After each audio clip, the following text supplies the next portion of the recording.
उड़ान तो भरना है, चाहे कई बार गिरना पड़े। सपनों को पूरा करना है, चाहे खुद से भी लड़ना पड़े। नेटवर्क चाहे कितनी ही दिक्कत क्यों ना ला दे, हमारी क्लास को कोई डिस्टर्ब भी नहीं कर सकता। मैं आपका वैभव आपके अपने चैनल सक्सेस विद वीएससी में आप सभी का तहे दिल से स्वागत करता हूं। आज है 29 जनवरी 2023। तो आज की क्या है इम्पोर्टेंट करंट अफेयर विस्तार से पढ़ेंगे।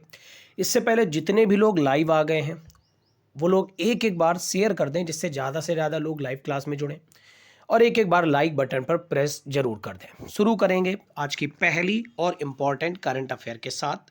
तो आज की पहली न्यूज़ आपकी स्क्रीन पर आ गई है। पहली न्यूज़ है लाला लाजपत राय की जयंती, जो कि 28 जनवरी को हर साल मनाई जाती है। चलिए इस पर कुछ बात करते हैं। तो भारत के पहले महान स्वतंत्रता सेनानी थे लाला लाजपत राय, जिनका जन्म 1865 में पंजाब में हुआ था। उन्हें पंजाब केसरी के नाम से जानते थे। ये तो बहुत ही कॉमन क्वेश्चन है, कई सारे एग्जाम में ये क्वेश्चन आया हुआ भी है। उन्होंने विपिन चंद्रपाल, बाल गंगाधर तिलक के साथ उग्रवादी नेताओं की लाल बाल पाल की तिकड़ी बनाई थी और 1921 में सर्वेंट ऑफ पीपल सोसाइटी की स्थापना करी थी, जो कि बहुत ही ज़्यादा इम्पॉर्टेंट है आपकी आगामी परीक्षाओं के लिए।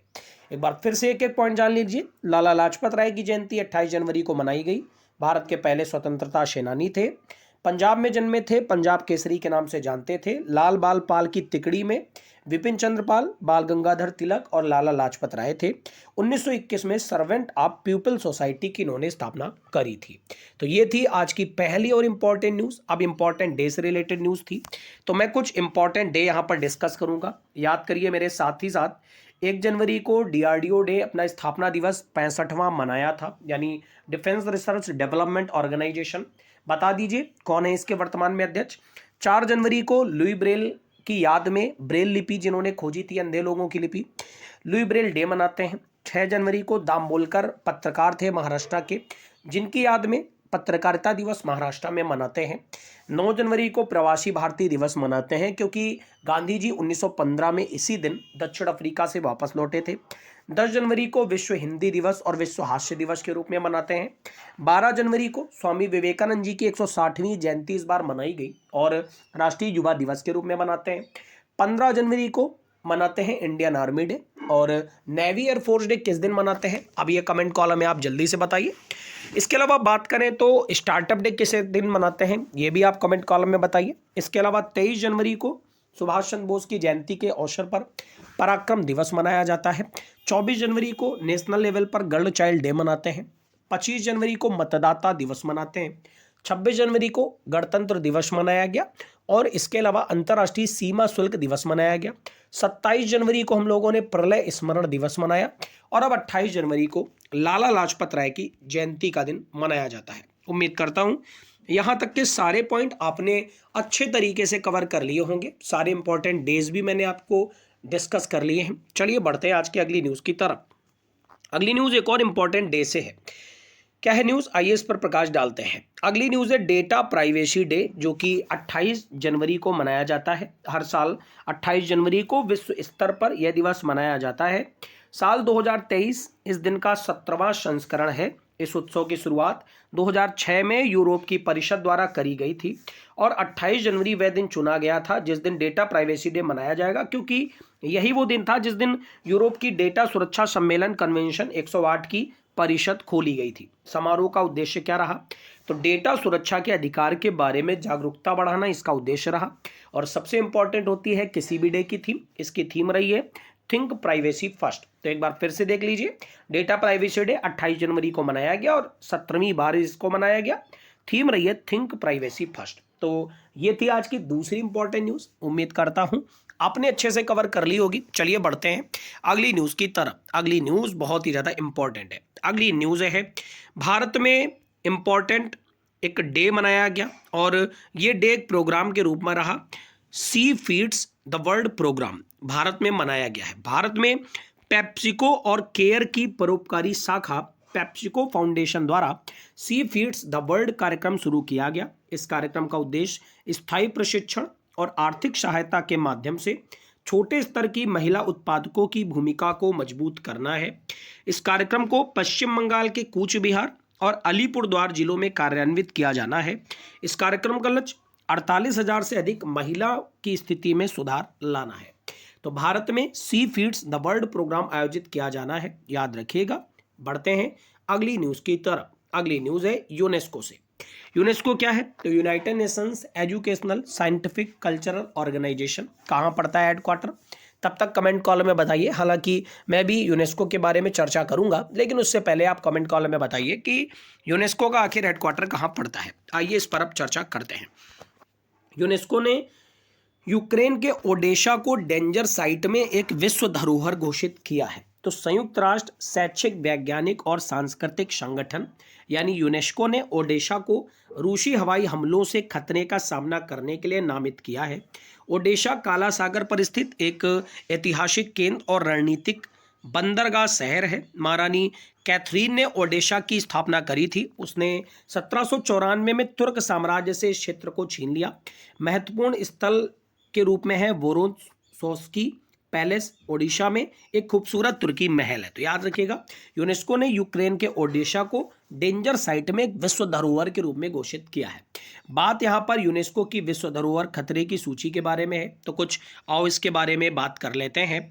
यूनेस्को यानी मैंने जैसा कि अभी आपको बताया, संयुक्त राष्ट्र शैक्षिक वैज्ञानिक और सांस्कृतिक संगठन खतरे में विश्व विरासत की सूची संकलित करता है। विश्व विरासत स्थलों को पर्यटन, युद्ध, प्राकृतिक आपदाओं, अवैध शिकार, शहरीकरण और प्रदूषण में विकास जैसी कई समस्याओं का सामना करना पड़ता है। साइटों को भयावह क्षति से बचाने के लिए यूनेस्को ने उन्हें खतरों के स्थलों के रूप में नामित किया है। वर्तमान में इस सूची में 55 ऐसी साइटें हैं जो कि खतरनाक स्थिति में आती हैं। न्यूज़ क्लियर हो गई होगी। बढ़ते हैं कुछ यूक्रेन देश के बारे में पढ़ लेते हैं। तो यूक्रेन की बात करें अगर, तो पूर्वी यूरोप में स्थित एक देश है। रूस के बाद यूरोप का दूसरा सबसे बड़ा देश भी यूक्रेन ही है। 1991 में सोवियत संघ के विघटन के बाद इसे स्वतंत्रता मिली थी। यह एक एकात्मक राज्य है जिसमें अर्धराष्ट्रपति वाली प्रणाली है। नाम मात्र सकल घरेलू उत्पाद प्रति व्यक्ति द्वारा यूरोप में सबसे गरीब देश भी यही है। राष्ट्रपति व्लादिमीर जेलेंस्की हैं, जिनके बारे में तो आप बहुत ही ज़्यादा चर्चित हैं, क्योंकि आपको पता है अभी जब रूस और यूक्रेन में लगातार तनातनी चल रही थी तो व्लादिमीर जेलेंस्की बहुत ही ज़्यादा चर्चा में रहे थे। राजधानी कीव है, मुद्रा है यूक्रेनियाई रिवनिया, आधिकारिक भाषा है यूक्रेनी। न्यूज़ क्लियर हो गई होगी। तो कमेंट कॉलम में बताइए रूस के वर्तमान में कौन है प्रमुख। चलिए मैं ही बता देता हूँ, ये है व्लादिमीर पुतिन। चलिए, तो अब आप कमेंट कॉलम में ये भी बताइए कि यूनेस्को के वर्तमान में हेड कौन है और यूनेस्को का हेडक्वार्टर कहाँ पड़ता है। जल्दी से कमेंट कॉलम में आंसर करिए। बढ़ते हैं आज की ये कहाँ कौन सा हेडक्वार्टर पड़ता है, किस एक संगठन का हेडक्वार्टर कहाँ पड़ता है, ये जानने के लिए वीडियो के डिस्क्रिप्शन में लिंक दिया गया है। वहाँ पर जाकर के आप एक एक पॉइंट को कवर कर लीजिए जाकर, क्योंकि हेडक्वार्टर जानने आपके लिए बहुत ही ज़्यादा ज़रूरी है। ठीक है, आपकी जो भी परीक्षाएं इस समय चल रही हैं एसएससी जीडी की, बच्चे मेरे पास मैसेज करते हैं पर्सनली कि सर आपके हेडक्वार्टर वाले वीडियो से बहुत सारे क्वेश्चन आते भी हैं। ठीक है, तो जिनके भी आप में से एग्जाम लगे हुए हैं सारे लोग हेडक्वार्टर का मेरा वीडियो कवर कर लें। वहाँ पर मैंने एक एक हेडक्वार्टर को डिस्कस किया है, आपके लिए बहुत ही ज़्यादा इंपॉर्टेंट है। चलिए बढ़ते हैं अगली न्यूज़ की तरफ। अगली न्यूज़ है तीसरा Interpol young global police leaders programme को आयोजित किया गया है। तीसरा Interpol young global police leaders programme का आयोजन नई दिल्ली में किया गया है। केंद्रीय जांच ब्यूरो द्वारा इसे 25 जनवरी से शुरू किया गया था और 2 फरवरी तक इसे आयोजित किया जाएगा। बात करें तो प्रमुख इंटरपोल नेतृत्व कार्यक्रम है जो युवा पुलिस नेताओं को उनके संबंधित देशों में महत्वपूर्ण कार्य करने के लिए एक साथ लाता है और उन्हें एक अंतर्राष्ट्रीय दृष्टिकोण और समझ विकसित करने में मदद करता है। तो उम्मीद करता हूं ये पॉइंट आपको अच्छे से क्लियर हो गया होगा। चलिए एक बार फिर से देख लीजिए, तीसरा Interpol young global police leaders programme आयोजित किया गया है। इंटरपोल के बारे में कुछ जान लेते हैं क्योंकि ये तो बहुत ही इंपॉर्टेंट संगठन है। आइए इंटरपोल के बारे में चर्चा करते हैं। अंतर्राष्ट्रीय आपराधिक पुलिस संगठन को सामान्यतः इंटरपोल के नाम से जानते हैं, यानी अंतर्राष्ट्रीय आपराधिक पुलिस है ये। ठीक है, इंटरपोल दुनिया का सबसे बड़ा अंतर्राष्ट्रीय पुलिस संगठन है जिसमें 195 देश सदस्य हैं। यह सीमा पार पुलिस सहयोग को संभव बनाता है। 1923 में इसकी स्थापना करी गई थी। मुख्यालय पड़ता है लियोन, फ्रांस में। ठीक है गाइस, महासचिव जर्गेन स्टाक हैं और अध्यक्ष हैं अहमद नासेर अल रईसी। ये थी आज की अगली इंपॉर्टेंट न्यूज, बढ़ते हैं नेक्स्ट न्यूज की तरफ। अगली न्यूज है राष्ट्रीय बाल विज्ञान कांग्रेस अहमदाबाद में शुरू हुई है। तो 30वें नंबर की राष्ट्रीय बाल विज्ञान कांग्रेस 27 जनवरी को अहमदाबाद के साइंस सिटी में शुरू हुई है। Gujarat council on science and technology, Gujarat council of science city और SAL एजुकेशन 5 दिवसीय कांग्रेस की मेजबानी कर रहे हैं, जिसका समापन 31 जनवरी को किया जाएगा। देश भर के 850 से अधिक छात्र कांग्रेस में अपनी अनूठी परियोजनाओं का प्रदर्शन करेंगे। तो याद रखिएगा ये न्यूज़ कि राष्ट्रीय बाल विज्ञान कांग्रेस अहमदाबाद में शुरू हुई है। अब ये कांग्रेस का मतलब होता है बैठक, एक पार्टी भी होती है कांग्रेस, आपको पता है। तो चलिए ये बता दीजिए कांग्रेस पार्टी के वर्तमान में अध्यक्ष कौन है। ठीक है, जैसा कि आपको पता है राहुल गांधी की भारत जोड़ो यात्रा चल रही है काफ़ी दिनों से। तो कांग्रेस पार्टी के प्रमुख कौन है इस समय, कौन है अध्यक्ष, कमेंट कॉलम में आंसर करिए। इसके अलावा क्या आपको पता है बीजेपी यानी भारतीय जनता पार्टी के अध्यक्ष कौन है, दोनों के दोनों कमेंट कॉलम में आंसर करिए। बढ़ते अगली न्यूज़ की तरफ। अगली न्यूज़ है भारतीय अमेरिकी अंतरिक्ष यात्री चारी US वायुसेना के ब्रिगेडियर जनरल के पद में नामित किए गए हैं।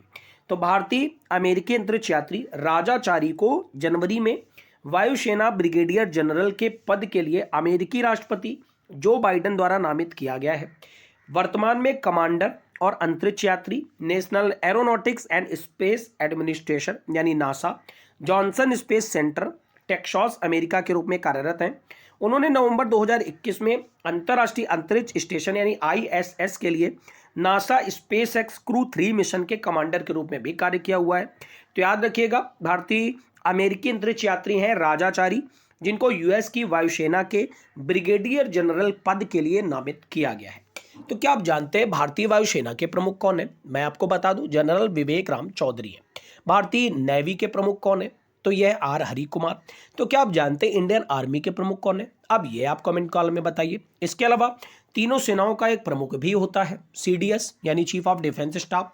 पहले थे जनरल बिपिन रावत, जिनकी प्लेन क्रैश में 2021 दिसंबर में दुर्घटना में मृत्यु हो गई थी। तो CDS प्रेजेंट टाइम में कौन है? इन सारे क्वेश्चंस के आंसर कमेंट कॉलम में दीजिए। बात आई है अमेरिका देश से। तो अमेरिका, वहाँ पर इस समय जो बाइडेन की सरकार है, वहाँ के राष्ट्रपति हैं और कमला हैरिस वहाँ की उपराष्ट्रपति हैं, जो कि भारतीय मूल की भी हैं। इसके अलावा भारतीय मूल के तो ब्रिटिश में इस समय प्रधानमंत्री हैं, क्या नाम है उनका? अब ये आप कमेंट कॉलम में आंसर दीजिए। बढ़ते हैं अगली न्यूज़ की तरफ। अगली न्यूज़ है JP मॉर्गन चेस को, इंपॉर्टेंट न्यूज़ क्या है, JP मॉर्गन चेस को प्रभदेव सिंह को CEO के रूप में नियुक्त करने की RBI की मंजूरी मिल गई है। तो याद रखिएगा भारतीय रिजर्व बैंक ने JP Morgan Chase and company को भारत में नए मुख्य कार्यकारी अधिकारी के रूप में प्रभदेव सिंह को नियुक्त करने की मंजूरी मिल गई है। नवंबर 2022 से JP मॉर्गन के अंतरिम CEO हैं। उन्होंने माधव कल्याण का स्थान लिया है, जिन्हें एशिया प्रशांत में भुगतान प्रमुख के रूप में नामित किया गया था। प्रभदेव सिंह एक प्रशिक्षित इंजीनियर हैं और उन्होंने HSBC होल्डिंग्स PLC में 1 दशक तक काम भी किया हुआ है। तो याद रखिएगा JP मॉर्गन चेस को प्रभदेव सिंह को CEO के रूप में नियुक्त करने की RBI की मंजूरी मिल गई है। जैसा कि आपको पता है कोई भी फाइनेंशियल इंस्टीट्यूशन हो, उसको जब कोई भी अध्यक्ष उसका बनाया जाता है तो RBI की मंजूरी बहुत ही ज़्यादा जरूरी होती है, क्योंकि भारत में बैंकों की मुखिया RBI ही है। छोटी छोटी बैंकों को रेगुलेट करने का काम RBI का ही है। ठीक है, बढ़ते हैं अगली इंपॉर्टेंट न्यूज़ की तरफ। अगली न्यूज़ है फरवरी में प्रकृति और पक्षी महोत्सव के 7वें संस्करण की मेजबानी करेगी यूपी सरकार, इस बात की घोषणा करी गई है। तो उत्तर प्रदेश महोबा जिले के विजय सागर पक्षी अभयारण्य में 1 से 3 फरवरी को उत्तर प्रदेश प्रकृति और पक्षी महोत्सव के 7वें संस्करण की मेजबानी करेगा।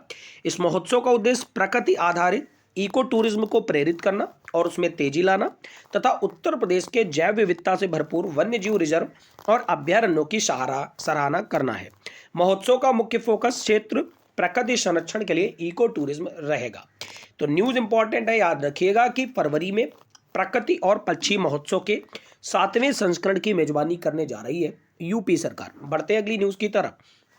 अगली न्यूज़ है जून जुलाई 2023 तक लॉन्च किया जाएगा सूर्य के लिए भारत का पहला मिशन। तो ये तो बहुत ही पहले समय से प्रस्तावित है, मैंने इसकी चर्चा भी की हुई है। ठीक है, तो भारतीय अंतरिक्ष अनुसंधान संगठन यानी इसरो जून या जुलाई 2023 तक आदित्य L1 मिशन शुरू करने की योजना बना रहा है, जो कि सूर्य के लिए लॉन्च किया जाने वाला भारत का पहला मिशन होगा। आदित्य L1 सूर्य और सौर प्रभा मंडल का निरीक्षण करने वाला पहला भारतीय मिशन होगा। कुल मिलाकर इसमें 7 पेलोड है, जो प्राथमिक पेलोड विजिबल एमिशन लाइन कोरोग्राफ, जिसे Indian institute of astrophysics Bengaluru द्वारा डिजाइन और निर्मित किया गया है। तो याद रखिएगा कि जून जुलाई 2023 तक सूर्य के लिए लॉन्च करने जा रहा है भारत का पहला मिशन, जिसका नाम है आदित्य L1। बढ़ते हैं अगली न्यूज की तरफ। अगली न्यूज है इंपॉर्टेंट डिमाइस से। भारत के लौह पुरुष वर्तमान में कहे जाने वाले साबिर अली का निधन हो गया है। तो टोक्यो में 1981 एशियाई एथलेटिक्स चैंपियनशिप में डेकाथलॉन में स्वर्ण पदक जीतने वाले भारत के लौह पुरुष साबिर अली का निधन हो गया है। बात करें अली की तो 1981 और 1985 में वर्ल्ड रेलवे मीट में कांस्य और रजत पदक क्रमशः जीता था और 1981 में अर्जुन पुरस्कार से इन्हें सम्मानित किया गया था। उन्होंने काठमांडू और ढाका में आयोजित दक्षिण एशियाई संघ खेलों में 2 रजत पदक भी जीते हैं। तो ये थी आज की इंपॉर्टेंट करंट अफेयर। उम्मीद करता हूँ आपने अच्छे से सब कुछ क्लियर कर लिया होगा। बढ़ते हैं इस वीडियो के सबसे इंटरेस्टिंग पार्ट की तरफ, राज्य दर्शन। तो जैसा कि आपको पता है, इस समय राज्य दर्शन में हम लोग बिहार राज्य को कवर कर रहे हैं। कल बिहार राज्य का पार्ट 1 था, आज बिहार राज्य का पार्ट 2 है। आइए एक एक पॉइंट को बहुत ही अच्छे से कवर करते हैं। बिहार राज्य की बात करें तो यहाँ पर साक्षरता 61.8% है, जिसमें पुरुष 73.39% पढ़े लिखे हैं और स्त्रियां लगभग 53% पढ़ी लिखी हैं। सर्वाधिक साक्षरता दर वाला जिला कौन सा है? तो यह है रोहतास, जहां पर लगभग 76% लोग पढ़े लिखे हैं। और न्यूनतम साक्षरता दर वाला जिला कौन है? तो ये पूर्णिया, जहां 52% लोग पढ़े लिखे हैं। लिंगानुपात 916 है प्रति 1000 पर। और प्रथम राज्यपाल यहाँ के रह चुके हैं जयराम दास दौलतराम। प्रथम मुख्यमंत्री श्री कृष्ण सिंह थे। राजकीय वृक्ष पीपल था। राजकीय पुष्प गेंदा है। राजकीय पक्षी गौरैया है। बात करें राजकीय पशु बैल है। प्रमुख नदियां गंगा, कोसी, सोन और गंडक हैं। उच्च न्यायालय पटना का है। भाषा हिंदी और उर्दू है। प्रमुख बोलियां बिहारी और भोजपुरी है। प्रमुख लोकगीत बिरहा, चैती और कजरी है। याद रखिएगा, बिरहा, चैती और कजरी, यहाँ से क्वेश्चन बहुत ज़्यादा आते हैं, ठीक है। प्रमुख मेले और उत्सव कौन कौन है? तो हरिहर क्षेत्र सोनपुर का मवेशी मेला बहुत ज़्यादा प्रसिद्ध है और ये एशिया का सबसे बड़ा राजकीय मवेशी मेला भी है। पितृपक्ष मेला मनाते हैं, बुद्ध पूर्णिमा मेला मनाते हैं और कुंवर सिंह मेला मनाते हैं। प्रमुख खनिज कौन कौन है? तो चूना पत्थर है, डोलोमाइट है, मैग्नेसाइट है, इसके अलावा सोपास्टोन है, जिप्सम है, ग्लास सैंड है, संगमरमर है, फास्फोराइट है। तो ये थी आज की ओवरऑल क्लास। आपको क्लास कैसी लगी है आप कमेंट कॉलम में ज़रूर बताइएगा। और हाँ, आज थोड़ा सा लेट हुआ है क्लास में। वैसा कभी नहीं होता है कि 6 बजे क्लास ना हो, लेकिन आज नेटवर्क का इतना ज़्यादा इश्यू रहा है कि मैं सुबह से उसी में लगा रहा और अब जाकर क्लास अपलोड हो पाई है, ठीक है गाइस। तो अगर आपको क्लास पसंद आई है, मेरी मेहनत पसंद आती है, तो आप लाइक ज़रूर किया करें और ज़्यादा से ज़्यादा दोस्तों के साथ शेयर किया करें, बिकॉज शेयरिंग इज़ केयरिंग। आपने इतने कम समय में हमारे चैनल को लगभग 1500 सब्सक्राइबर के आसपास पहुंचा दिया है, तो थोड़ी ताकत और लगाइए और ज़्यादा से ज़्यादा सब्सक्राइबर इस चैनल पर बढ़ सके। सब्सक्राइब करना मत भूलना, जो भी लोग नए जुड़ रहे हो। आपका दिन मंगलमय हो। Thank you everyone. God bless you all.